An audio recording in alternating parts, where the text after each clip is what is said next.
No Saber Direito desta semana, o professor Gabriel Chiavegatti traz um curso sobre direito imobiliário.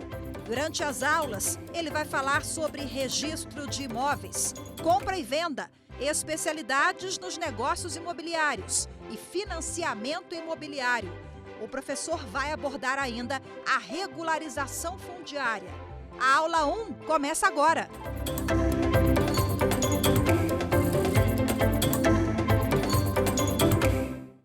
Olá, bem-vindos ao programa Saber Direito. Meu nome é Gabriel Chiavegatti e hoje nós vamos tratar sobre um tema de direito imobiliário. Esse nosso tema, nesses poucos encontros que a gente vai ter, vão ser 5 encontros, nós vamos iniciar primeiro falando um pouquinho das estruturas e do conceito de direito imobiliário e, num segundo momento, falaremos sobre contratos, formação de contratos, contratos típicos do direito imobiliário e, no nosso terceiro encontro, falaremos sobre resolução e quando a coisa desanda. No quarto encontro, a gente vai ter a oportunidade de falar um pouquinho sobre financiamento imobiliário, que é uma forma de aquisição que facilita muito para todos nós adquirirmos o nosso imóvel. E no quinto encontro, aí estendendo um pouco mais essa nossa percepção e trazendo um pouco mais desse conteúdo do direito imobiliário, falaremos um pouquinho sobre regularização imobiliária. Todos esses temas são típicos e envoltos, no direito civil, e nós vamos, aos poucos, compreendendo e trazendo conceitos bem claros e básicos para a gente poder acompanhar os estudos do nosso aula de hoje. E a quem interessa esse tema? Inicialmente, a gente pensa muito que todos nós, em algum momento da nossa vida, ou dentro das nossas relações civis, vamos, de alguma forma, necessitar instituir uma habitação, instituir uma moradia. Então, esse tema interessa a todos aqueles que, de alguma forma, vão ter que lidar com imóveis. Mas interessa especialmente aqueles que escolheram isso como profissão. Então, o meu objetivo aqui é trazer um conteúdo bem simples e claro para que todos aqueles que envolvam, não só de alguma forma, aquela pessoa que não tem contato com o direito ou que de alguma forma não tem o nosso conteúdo de termos jurídicos, esse nosso abecedário jurídico próprio, para que todas as pessoas tenham a percepção do que é o direito imobiliário. E também para aqueles que trabalham com isso, corretores imobiliários, que são peças essenciais dentro do mercado imobiliário, profissionais que de alguma forma atuam dentro desse ramo. E também, claro, você que está prestando concurso, e para quem de concurso que interessa efetivamente esse tema? Interessa para concursos baseados em atos notariais, por exemplo, concursos de advogados de município, concursos que vão lidar diretamente com demandas pessoais, então defensores públicos, promotores públicos. Todos esses tipos de concursos são concursos que envolvem um conhecimento não só em direito civil, mas também no direito imobiliário como um todo. Para além disso, eu preciso me apresentar. Então, quem sou eu? Como eu disse, meu nome é Gabriel Chiavegatti, eu sou advogado de formação, eu tenho hoje um escritório próprio que eu montei juntamente com a minha esposa. Muitas pessoas diriam que eu não deveria fazer isso, mas muito antes de casar com ela, eu conheci ela como sócia e daí veio a relação e o casamento. Isso para mim foi excelente, não só porque a convivência, mas porque é uma pessoa espetacular, mas porque nós conseguimos construir uma família dentro do próprio escritório. E também, claro, sou pai hoje e formado pela UNB, dentro da área do direito. Tenho especializações no Instituto de Direito Público de Brasília, então tenho especialização tanto em direito imobiliário quanto em advocacia privada e hoje estou como mestre pelo UniCeub, através da orientação de um excelente doutrinador, que é o professor Paulo Carmona. Dentro desse ponto, eu queria voltar, então, a pensar um pouquinho na minha formação do porquê eu escolhi o direito imobiliário e por que esse tema é tão interessante. Toda vez que a gente pensa em direito civil e nós respiramos o direito civil, quando nós acordamos no nosso dia a dia, nós estamos, a todo momento, lidando com o direito civil. Todos nós, de alguma forma, ao comprar um pequeno salgado, ao planejar um futuro com a nossa família, ao de alguma forma, lidarmos com a compra de um carro, ao abrirmos uma empresa, a todo momento, nós, por essa relação pessoal, nós temos o direito civil atuando e regulamentando. Claro, nós sabemos que ninguém fica, as pessoas vivem, ninguém fica pensando diretamente no que é o direito civil. Mas é interessante a gente pensar nessa relação, na relação que existe, que nos comporta e que, de alguma forma, nos abrange dentro dessa sociedade. O direito civil, hoje, a gente pensa na constitucionalização do direito civil ou no direito constitucional como algo que abarca o direito civil, mas o direito civil é muito anterior e muito mais primário, muito mais enraizado na nossa cultura do que realmente o direito constitucional. Porque ele é o direito por excelência. Ele é aquele direito que, quando nós pensamos em vamos introduzir um elemento de relação social, aquele direito que nós estudamos na faculdade, como aquelas duas pessoas que estão numa ilha isolada e que precisam determinar regras de comportamentos entre si, nós estamos falando de um direito civil. E o direito civil ele tem uma necessidade de dar um palco especial para o direito imobiliário. Porque dentro dessa relação, quando nós pensamos naquilo que é o direito das coisas, e aí eu vou já introduzir muito por essa ideia do que é o direito das coisas.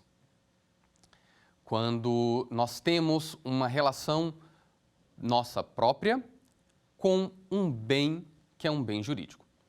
Nós temos o direito das coisas, ele se contrapõe aos direitos pessoais, aqueles direitos que nós temos pela nossa própria existência. O direito das coisas nós criamos como uma base daquilo que é o direito da propriedade. Nós temos uma relação direta com os bens e, por conta dessa relação direta com os bens, é necessário instituir aquilo que nós chamamos de direito das coisas. Dentro dessa perspectiva, o direito das coisas traduz ou ele resguarda um ponto primordial ou uma necessidade primordial para o direito imobiliário. O direito civil, ele tem no direito imobiliário ou na relação de imóveis uma proteção formal gigantesca. Quando você, corretor imobiliário,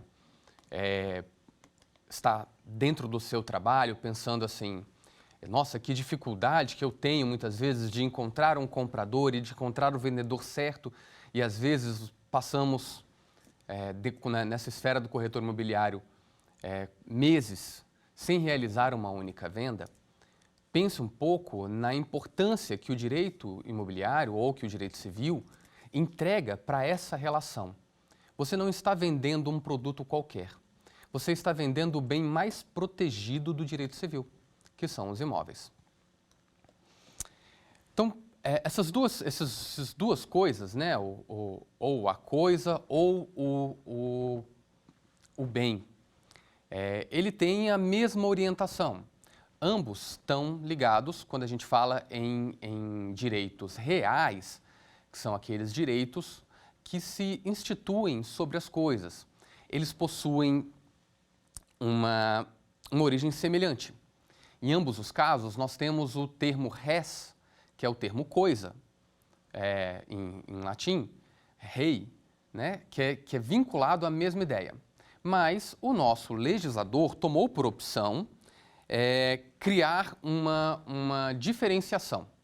Então, dentro dos livros da parte especial do Código Civil, no livro terceiro, né, o primeiro livro vai falar sobre obrigações da parte especial, o segundo livro vai falar sobre empresas e o terceiro livro vai falar sobre a nossa relação com as coisas. E nessa relação com as coisas, ele já vai começar ali no artigo 1196. Vocês vão ver que de vez em quando eu vou dar uma copiadinha para pegar especialmente os artigos. Tinha um professor que falava, aluno de direito, não decora artigos, entende os fundamentos. Então, a gente precisa realmente dessa relação. Ele brincava que quem decora artigo é quem já passou por algum processo penal, que aí a pessoa lembra com exatidão o artigo pelo qual ele está sendo imputado. Mas bem, o nosso direito civil, ele faz uma diferenciação entre o direito real, né, aquilo que é uma propriedade do direito das coisas. Então, dentro da minha relação com as coisas, que está de forma geral traduzido no livro, na ideia do direito das coisas, nós temos alguns direitos específicos que são os chamados direitos reais. Eles são direitos que possuem proteção contra todos.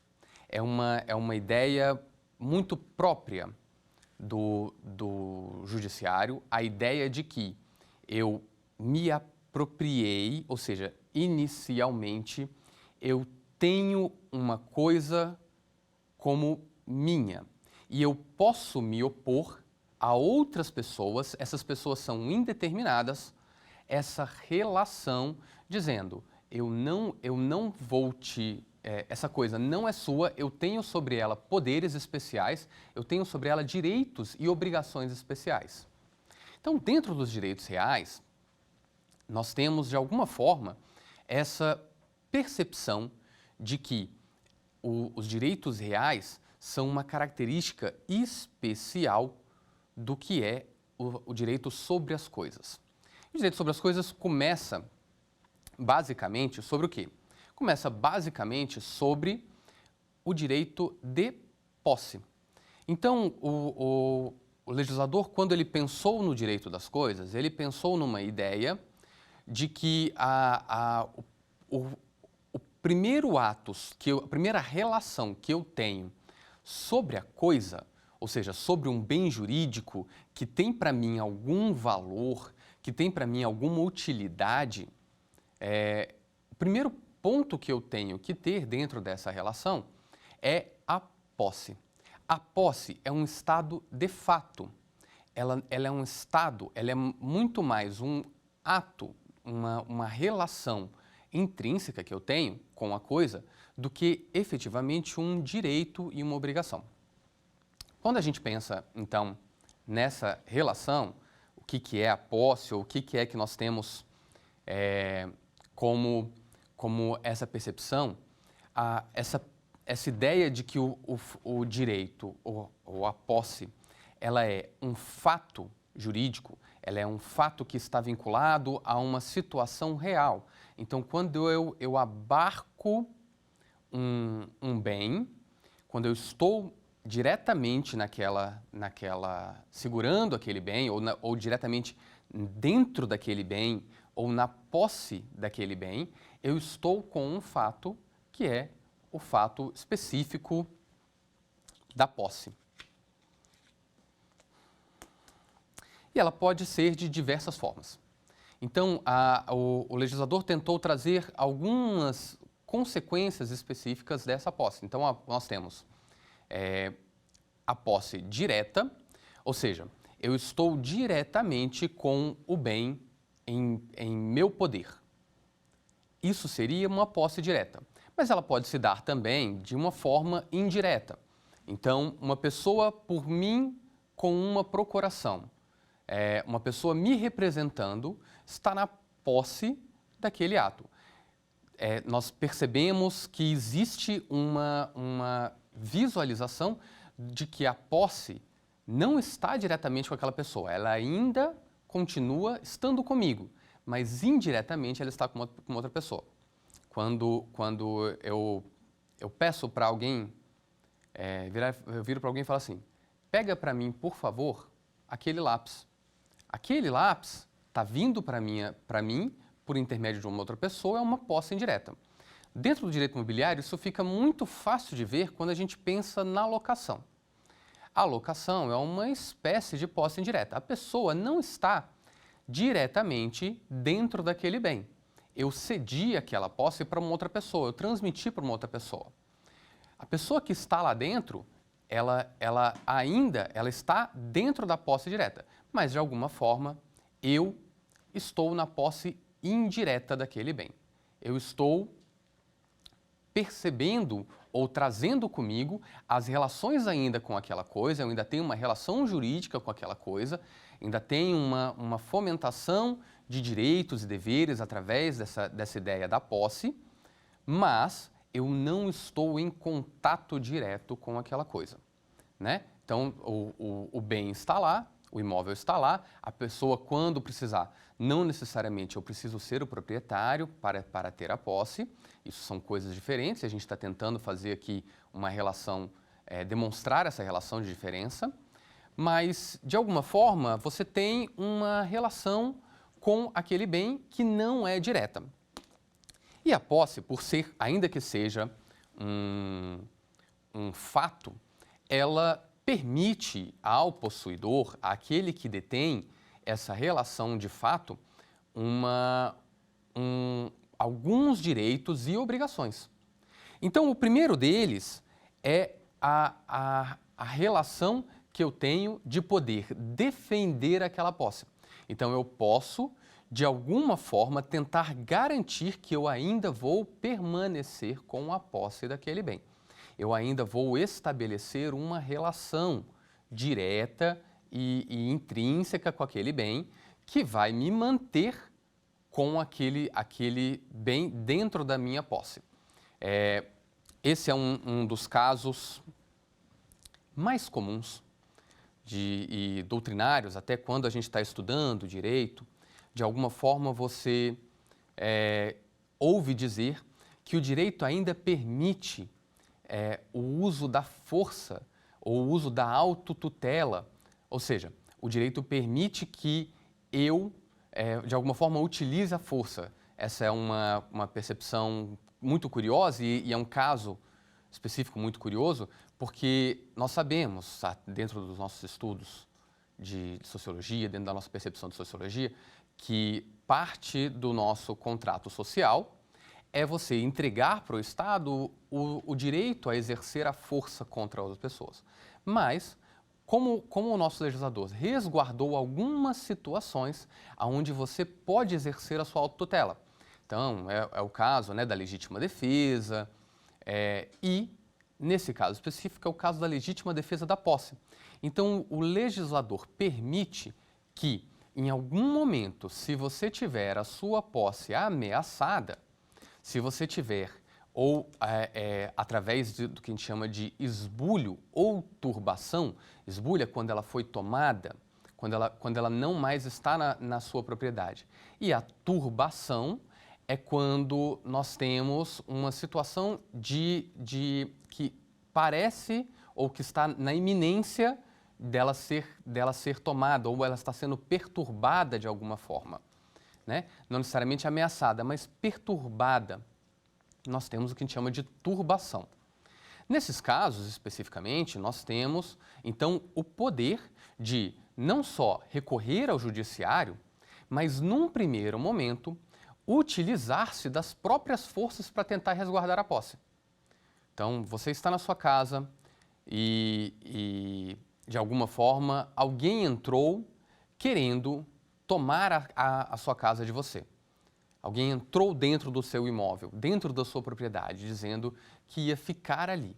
Você tem um direito, que é um direito que precisa ser, claro, não é, ele está vinculado a alguns limites específicos. Ele não pode, assim como, né, o direito de autodefesa ou a legítima defesa. você não pode fugir muito e ultrapassar muito essa relação. Você não pode extravasar dentro desse direito de defesa. Mas, classicamente, você pode sim, desde que de forma consentânea, desde que de forma, dentro daquele momento, você pode utilizar-se da força para tentar resguardar a sua posse. E ela pode ser, de alguma forma, injusta, né, ou justa. Quando que ela é injusta? Ela é injusta quando ela é tomada por via de violência, ou de alguma forma clandestina, ou de alguma forma que alguém usou algum dolo específico, ou algum contrato falso, ou alguma forma que se sabia ilegal para tomar aquela posse da pessoa que detinha a posse anteriormente. Então, essa forma é que a gente chama de posse injusta. Mas ela pode ser justa, ou seja, quando ela é baseada em algum documento ou alguma percepção de que a pessoa tinha uma posse que era válida, que ela tinha direito de estar ali com aquele bem sobre as mãos. Vamos trazendo uma percepção, né? Que a gente chama é um segundo conceito, ela pode ser de má fé ou de boa fé. De má fé, quando eu tenho certeza que eu pratiquei aqueles atos, ou quando eu tenho consciência de que eu pratiquei atos específicos para, de alguma forma injusta, retomar aquele imóvel ou tomar aquele bem, né, aquela coisa, para mim.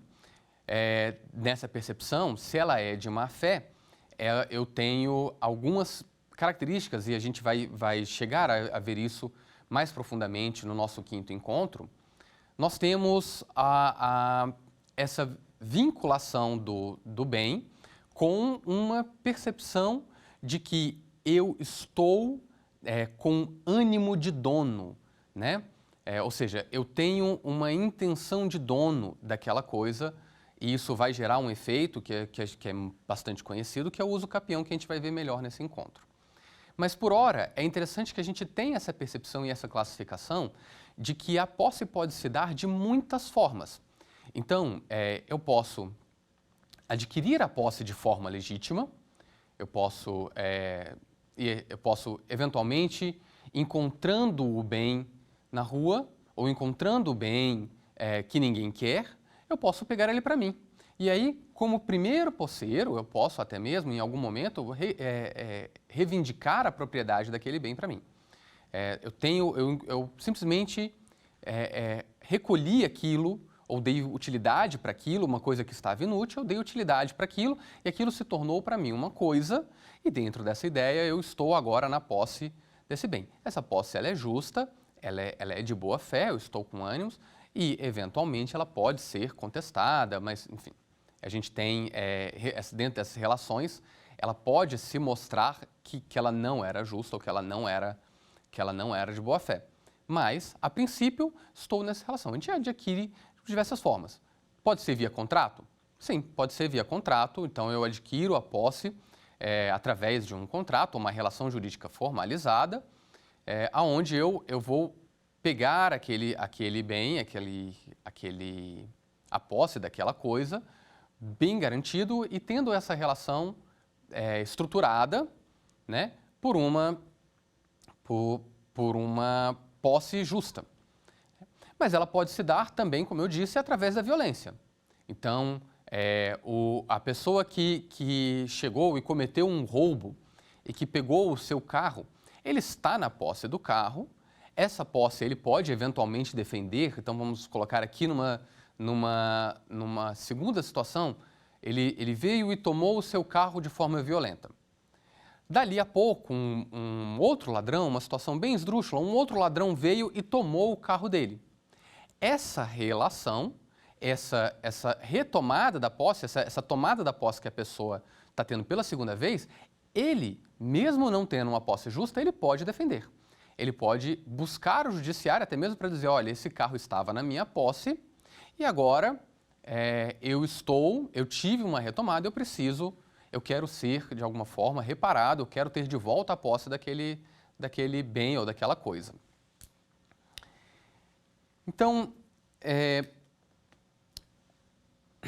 essa percepção foi muito dialogada dentro do direito como um todo, porque essa relação de fato, ela trazia uma grande dúvida. Quando é que eu, que tomei a posse de alguma coisa, que eu estou segurando aquele bem, quando é que eu me torno efetivamente um proprietário? E aí, a gente pensa muito nessa ideia, é palco de uma discussão clássica no direito, né? Quando a gente fala em discussão acadêmica, clássica no direito, especialmente no direito civil, muitos lembram dessa discussão, que é uma discussão que aconteceu entre Savigny e Hering. Nós temos uma percepção de Savigny de que nós teríamos essa relação, o que torna a posse uma propriedade é quando nós tínhamos uma relação de dono, ou na forma como chamou, um animus domini, e o fato da coisa estar conosco. Então, essas duas condições traziam a propriedade. E Hering já entendia que essa percepção não era muito correta, que na verdade a propriedade ela tem elementos específicos, objetivos, que garantem que aquele bem ele pode de alguma forma configurar uma característica, né, do direito real. Então, essa opção foi a opção do nosso legislador.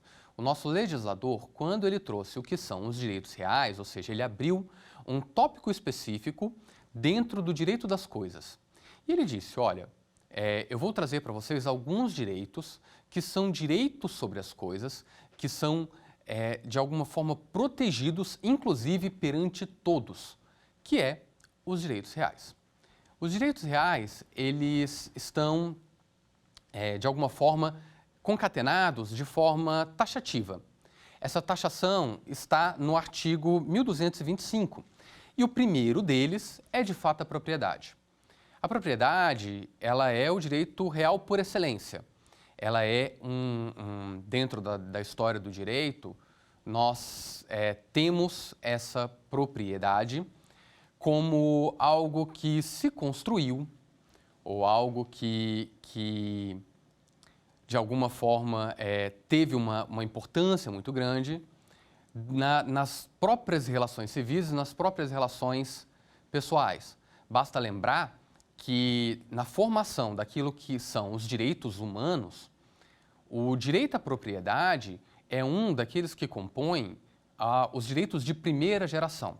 Então, na transição do regime absolutista, onde o rei tinha um poder muito grande sobre todas as coisas, né?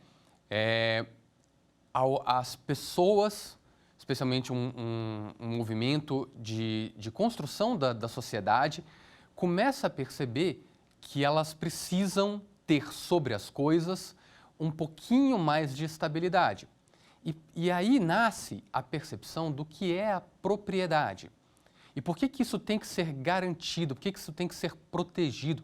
Por que isso tem que ser um direito estabilizado dentro da nossa sociedade? Até hoje ainda nós vemos, claro, em diversos discursos, né, a defesa da propriedade, a defesa daquilo que é a relação com as coisas, e isso faz total sentido dentro da nossa sociedade, porque nós, claro, dentro de um regime capitalista, nós muitas vezes trabalhamos muito, nos sacrificamos horas dos nossos dias, horas dos nossos convívios com os nossos familiares, das coisas que nos dão prazer, para poder adquirir, de alguma forma, capacidade econômica de adquirir bens que vão nos trazer, talvez, né, não é sempre certo, mas que vão nos trazer alguma espécie ou alguns outros direitos sobre uma relação com uma coisa. Então, isso é tão fundamental dentro da nossa sociedade que essa propriedade passa a ser regida grandemente, né, dentro do nosso direito. A retomada da propriedade, a forma de você tirar a posse, tirar a propriedade de alguém e como isso se configura um crime, como o Estado tutela essa propriedade, traz essa propriedade para uma relação muito própria e muito específica de proteção, para te garantir que você não vai ter um esbulho ou uma perda da propriedade sem a sua convicção, sem a sua conivência com aquela, sem você concordar com aquela perda da propriedade. Então, quando nós falamos em direitos reais, nós temos alguns específicos, né? Dentro do 1225. Nós temos a propriedade, temos superfície, temos o usufruto, que é o uso da coisa, ou seja, são fragmentos e limitações para o direito à propriedade, que é um direito por excelência. O direito à propriedade nos garante, de alguma forma, isso está no 1228, é um poder de usar, gozar, dispor da coisa e até mesmo o direito de reavê-la. Então, perceba, a propriedade é mais do que a posse. Ela é uma característica que eu posso não só utilizar aquela coisa, ou seja, retirar dela seus frutos. Então, se eu tenho a propriedade de um imóvel, eu tenho não só a posse, eu tenho mais do que a posse. Eu tenho, muitas vezes, uma possibilidade de retirar uma pessoa que se diz proprietária daquele bem, ou seja, ou que de alguma forma tenta reaver ou tenta adquirir aquele bem de forma injusta sem o meu consentimento. Eu posso reaver aquela coisa, né? Então, se alguém de alguma forma tomou aquela propriedade de mim, o direito garante que eu posso ir atrás ou buscar aquela coisa. E nós temos, né, então, dentro dessa percepção, ela sempre vai se mostrar plena. Ou seja, ela presumidamente é plena. O que significa isso? Significa dizer que se eu tenho a propriedade de alguma coisa, em tese, eu tenho, além dos direitos de posse, eu tenho também os direitos de usar, gozar, fruir, eu tenho todos aqueles direitos constituídos. Então, eu posso, de alguma forma, como eu falei antes, eu posso, de alguma forma, alugar o imóvel se eu tenho a posse do imóvel. Mas eu não posso vendê-lo se eu não tenho a propriedade. A gente vai depois falar um pouquinho sobre o que é, mais uma frente no segundo encontro, a gente vai falar sobre uma brechazinha dessa percepção. Mas, em tese, eu não posso fazer uma compra e venda daquilo que eu não tenho uma propriedade, né? Então, eu posso, de alguma forma, garantir que essa propriedade me dá alguns elementos a mais para perseguir o bem, para poder trazer o bem. E no nosso direito, então, a gente tem, e aí eu não posso falar sobre direitos, eu não posso falar sobre direito imobiliário, eu não posso falar sobre direitos reais, sem entender um pouquinho daquilo que garante essa nossa propriedade, que tem essa garantia da propriedade. O legislador, no 1226, ele disse que os bens móveis, ou seja, aqueles que de alguma forma não estão juntados ao solo, não foram incorporados ao solo, os bens móveis, eles se transmitem através da tradição. Ou seja, significa dizer o seguinte, se eu por acaso entreguei para você, então, uma venda de um carro, por exemplo. Na venda de um carro, eu peguei a chave do carro e falei assim, olha, está aqui, usa você o meu carro, fica para você. Se eu te entreguei o carro na mão, isso já é por si uma tradição. Você pegou aquele bem e você entendeu que nessa nossa relação eu estava te entregando com uma intenção de dono. Então, quando você pegou as chaves do carro, você entendeu que você mesmo era o dono do carro. A partir desse momento, de fato, você já é o dono do carro. Ah, mas não está regularizado no Detran. A regularização no Detran, a regularização dentro dos órgãos de fiscalização dos bens móveis, eles são meras formalidades. Eles são formalidades para que eu possa, de alguma forma, cobrar o IPVA correto, para que eu possa, de alguma forma, controlar a transmissão, para que eu possa, na hora de eventualmente garantir aquela coisa, eu tenho que estar com o registro. Então, mas são formalidades. O ato, segundo o Código Civil, o ato de transmissão, ele por si já é uma relação pronta. Os imóveis, e aí, como eu voltei a falar, né? Nós falávamos que os imóveis são uma propriedade um pouco mais... Ele tem um cuidado maior do legislador. Os imóveis, eu tenho que fazer o registro da aquisição. Então, eu só adquiro o imóvel através da tradição, ou seja, eu tenho que entregar o imóvel para a pessoa e falar, olha, você está agora na posse do imóvel e eu tenho que registrar. Somente nessa relação é que a gente é dono. A gente vai falar aqui, isso está bem claro no 1227, que ele fala que os imóveis só podem ser constituídos ou transmitidos por atos intervivos, ou seja, entre vivos, se, por acaso, eu faço o registro no cartório de registros de imóveis. Então,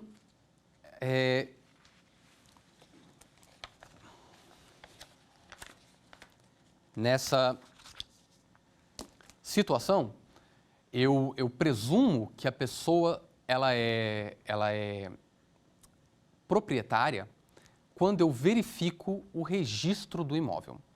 Então, a gente não consegue falar em direito imobiliário se a gente não entender um pouquinho dentro dessa lógica, que foi a lógica adotada pelo legislador, do que funciona o direito registral, como funciona esse direito registral.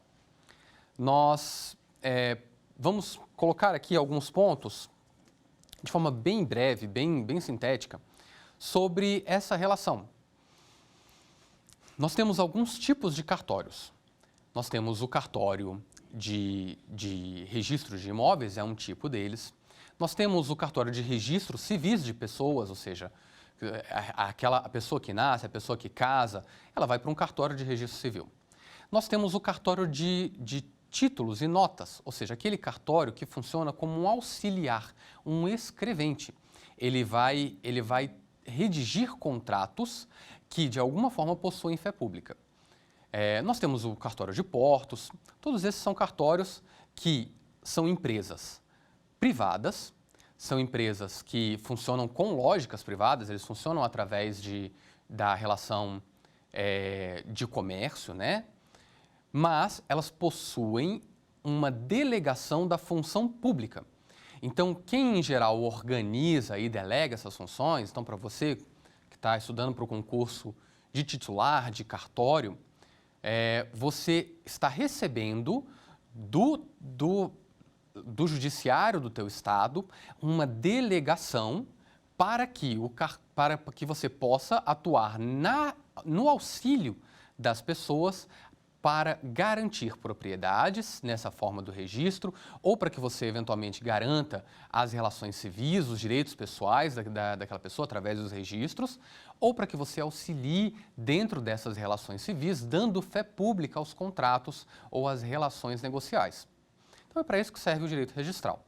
Ele é uma delegação do poder público e isso tem uma característica muito importante, porque uma das necessidades desse registrador ou desses titulares do poder judiciário é, por obrigação, garantir não só a legalidade daquela situação, mas também o recolhimento de impostos. Então, se por acaso eu vou fazer uma compra e venda de imóveis ou uma aquisição daquela propriedade através de uma compra e venda de imóveis, eu vou recolher um ITBI, que é o Imposto de Transmissão de Bens Imóveis. É uma relação intra-vivos, ou seja, entre duas pessoas vivas, por vontade, elas foram até o cartório de registros e elas, de alguma forma, fizeram essa transmissão que vai gerar um imposto que é sobre essa relação negocial. Então, por outro lado, também eu poderia fazer essa entrega mediante doação, mediante uma transmissão, se por acaso num falecimento, de uma forma gratuita, que a gente vai destrinchar um pouco melhor no nosso segundo encontro. Mas de uma forma gratuita eu poderia fazer essa transmissão. Essa transmissão geraria um outro tipo de imposto, não é uma relação entre vivos, não é uma relação, apesar da doação, mas não é uma relação onerosa. Então, nesse caso, geraria o ITCMD, que é o Imposto de Transmissão Causa-Mortes e Doação, né? Então, necessidade de verificar o sistema registral. O que eu quero aqui trazer com um pouquinho de uma reflexão para a gente poder compreender como funciona essa situação? O direito registral, ele é relativamente novo. Ele começa no mundo com as próprias formações dos países. Então, a necessidade dos países de manterem um registro, né, ou dos reinados, de manterem uma formalização daquilo que era a propriedade. Antes disso, então, antes ali de 1850, 1800, nós tínhamos uma relação que era muito própria, muito vinculada à posse. Então, a pessoa estava dentro daquele imóvel, estava naquele imóvel, ela era considerada dono do imóvel. Por quê? Porque a própria tradição, as próprias pessoas em volta reconheciam aquela pessoa como dona do imóvel. Nós sabemos o que isso gerava, né? Gerava, claro, o uso da força, muitas vezes o uso do poder de alguma forma que levava até aquela pessoa a uma dominação. E isso fazia com que as tradições fossem presumidamente tradições de propriedade. Então, não tinha essa distinção entre posse e propriedade.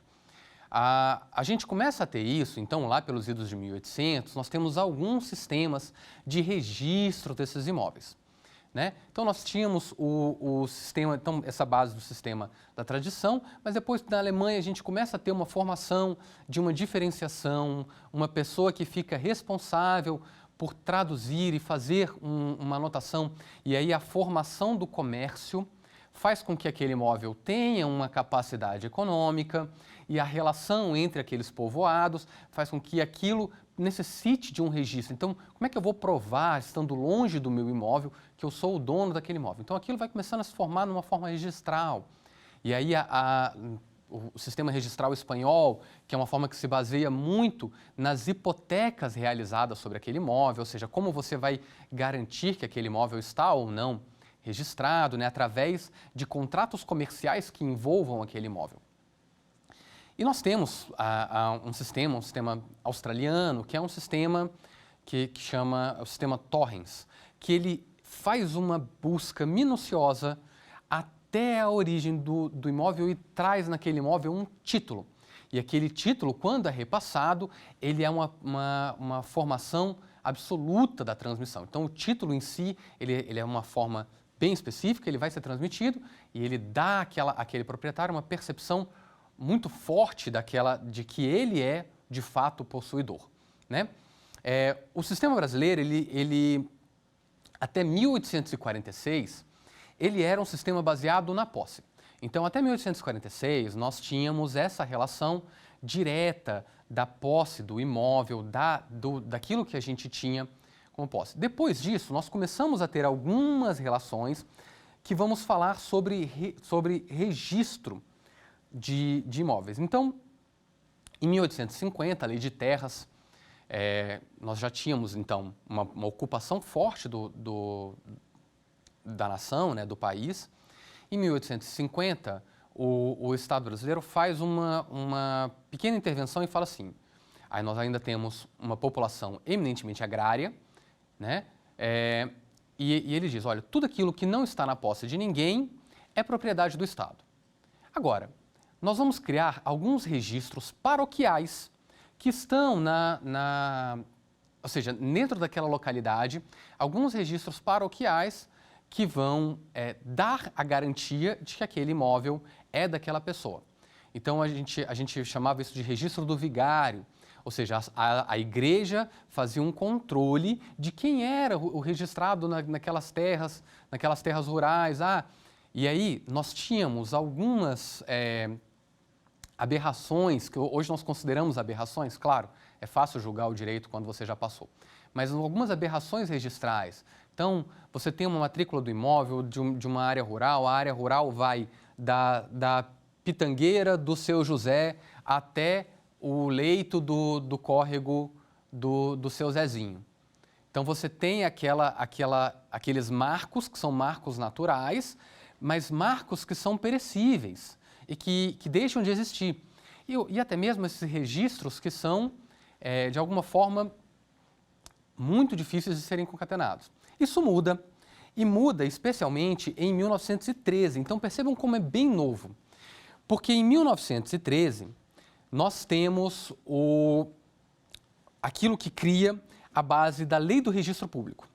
Nessa Lei do Registro Público, nós temos alguns princípios, entre eles o principal, que é o princípio do fólio real ou princípio da unitariedade. Qual que é essa ideia? Nós temos um princípio que diz que para cada imóvel, uma única matrícula. Isso muda completamente, essa é uma situação brasileira que é importada, é uma forma jurídica que é importada até, porque apesar de muito burocrática, nós temos uma percepção de que isso é muito burocrático. Mas, ao contrário, essa burocracia é para garantir. Então, dentro desses princípios, nós temos... Então, se eu for até um registro de imóveis e pedir uma ficha do meu imóvel, ele vai me retirar e vai trazer quem foi que comprou, quem foi que vendeu, quem foi que fez a transação. Então, eu vou ter para aquele imóvel, uma única ficha. E isso impede que você tenha vários registros que vão dificultando a compreensão de quem é o verdadeiro dono daquele imóvel. No fim das contas, você vai ter um único registro. E esse direito registral é baseado em algumas percepções. Então, nós temos o princípio da unitariedade, que é esse princípio que define que para cada imóvel, uma única certidão ou uma única matrícula. O princípio da legalidade, que traduz que o registrador tem que observar se aquele documento ele é, de fato, um documento legal. Se aquela transmissão, se aquele ônus, se aquela garantia, ela está de acordo com as leis. Então, ele vai garantir essa segurança verificando a legalidade do título. E isso é que torna, muitas vezes, muito burocrático essa relação. Um outro é o princípio da prioridade.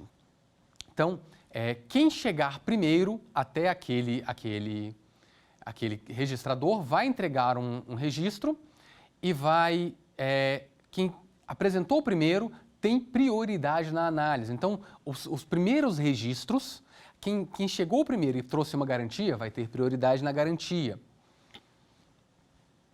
Princípio da especialidade, né? Ou seja, um princípio que traduz que aquele imóvel tem que estar bem definido, ele tem que estar dialogando diretamente, bem estabelecido. E o princípio, que é um princípio muito importante, né, que é o princípio da continuidade, que é um princípio que diz que a pessoa que está vendendo e comprando tem que estar bem nomeada, tem que estar especificamente, tem que ser aquela pessoa. Tá? Nós vamos passar para um pequeno quiz. Esse pequeno quiz traz algumas perguntas até trazidas de concursos públicos, e vamos para fomentar esse conhecimento. Bom, vamos lá. Então, existe uma máxima popular que, relativamente à propriedade imobiliária, diz: quem não registra não é dono. Tal assertiva é: A. Inverídica. O registro é uma faculdade do interessado. B. Parcialmente verdadeira, pois a escritura de compra e venda é suficiente para transmitir a propriedade. C. Parcialmente verdadeira, pois serve para a propriedade imóvel e não para a propriedade imóvel. E D. verídica, está em consonância com o sistema de transmissão da propriedade adotado pela legislação civil. Claro que você que prestou atenção está sabendo responder, porque nós temos isso com bastante clareza, né? Quem registra não é dono é uma expressão que está completamente verdadeira. Então, nós temos a resposta D. Porque, sim, ela está em consonância com a transmissão do direito. Nós estamos... ou seja, isso está no artigo 1225 do Código Civil. Para eu ter a propriedade, não basta ter o título, como é, no caso aqui, a escritura de compra e venda. Eu preciso ter também o registro daquela transmissão. E só o registro vai me garantir como proprietário. A gente pode estender um pouco mais e dizer que essa garantia não é absoluta. Mais para frente a gente pode falar um pouco mais disso. Ela é uma garantia relativa, mas ainda assim é a garantia de quem registra é que é o dono. Vamos para mais uma?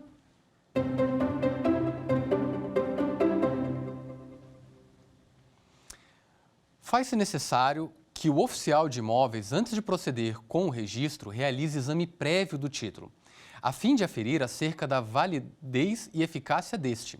A afirmativa refere-se ao princípio da legalidade, princípio da prioridade, princípio da fé pública, princípio da continuidade registral. A resposta para essa pergunta é a letra A, princípio da legalidade. Então, nós temos aqui alguns princípios específicos. O exame prévio do título, a fim de verificar sua validez e eficácia. Esse é um dos deveres do registrador. Dar a segurança de que as pessoas envolvidas naquela relação jurídica estão, de fato, trabalhando com documentos legais e válidos. O princípio da prioridade, como eu disse, é aquele princípio de que quem apresentar primeiro o título, ele se torna responsável. O da fé pública é que o registrador, ele entrega para as pessoas uma fé pública, ou seja, ele tem o manus público, o poder do judiciário para dizer que aquele título é válido.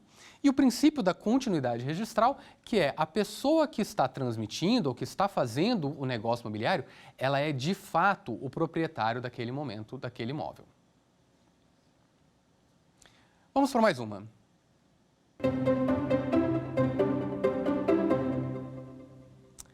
É correto afirmar que destina-se o registro de títulos e documentos a lhes autenticar a data valendo o documento objeto do registro apenas entre os interessados neles constantes. Item B. A compra e venda de um imóvel celebrada mediante a lavratura da escritura pública transmite a propriedade. Item C. O registro de bens imóveis no ofício de registro de imóveis tem o condão de dar publicidade e, sobretudo, efetivar o domínio sobre bem descrito e alvo do registro. E item D. São registráveis tanto quanto a aquisição do bem imóvel, o pré-contrato, a promessa de compra e venda ou a cessão, mesmo que não se trate de parcelamento de solo por meio de loteamento ou desmembramento registrados. Você que nos acompanha, com certeza, já respondeu essas perguntas, né? Essa é um pouquinho mais complicada, mas a resposta correta é o item C. O registro de bens imóveis no ofício de registro de imóveis tem o condão de dar publicidade e, sobretudo, efetivar o domínio sobre o bem descrito e alvo do registro. Essa ideia de publicidade não indica que o registrador vai tornar público e sair dizendo aos quatro cantos o que é, de fato, o registro, quem é o proprietário, mas que qualquer pessoa pode ir até o registro imobiliário e pedir uma cópia do registro daquele imóvel. Qualquer um pode ir até o cartório de imóveis, e os cartórios de imóveis, eles têm uma delimitação regional, e eu posso ir até lá e falar, eu quero ver o imóvel tal. E ele vai me dizer, dentro daquele registro, quem é de fato o proprietário. Essa é a publicidade, uma publicidade em que as pessoas ativamente vão atrás daquela informação. Bom, chegamos ao final do nosso primeiro encontro e foi um prazer ter você aqui. Quer Quer dar alguma sugestão de tema para os cursos do Saber Direito? Então mande um e-mail para a gente, saberdireito@stf.jus.br. Você também pode estudar pela internet. Acesse o nosso site radioetvjustiça.jus.br ou pode rever as aulas no canal do YouTube, @Rádio e TV Justiça.